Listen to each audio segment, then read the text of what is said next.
Masoud Pezeshkian বলেছেন, Khamenei ও অন্যান্য শীর্ষ কর্মকর্তাদের হত্যার প্রতিশোধ নেওয়া দেশের দায়িত্ব এবং বৈধ অধিকার। এই প্রেক্ষাপটে প্রশ্ন উঠছে, ইরানের সামরিক সক্ষমতা কেমন? তারা কি এই সামর্থ্য নিয়ে যুক্তরাষ্ট্র ও ইসরায়েলের বিরুদ্ধে আরও বড় ধরনের পদক্ষেপ নিতে পারবে? ইরানের ভান্ডারে আছে স্বল্প পাল্লার ব্যালিস্টিক ক্ষেপণাস্ত্র। ইরানের অস্ত্র ভান্ডারে রয়েছে শাহাব 1 ও শাহাব 2, কিয়াম 1 এবং ফাতেহ সিরিজের বিভিন্ন সংস্করণ।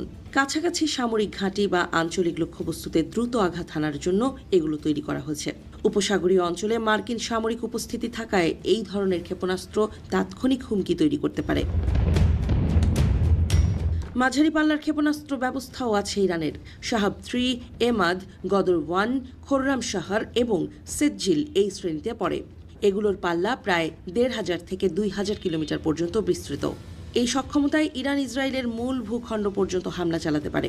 বিশেষজ্ঞদের মতে, কঠিন জ্বালানি চালিত সেজ্জিল ক্ষেপণাস্ত্র দ্রুত উৎক্ষেপণযোগ্য হওয়ায় প্রতিরোধ করা তুলনামূলক কঠিন।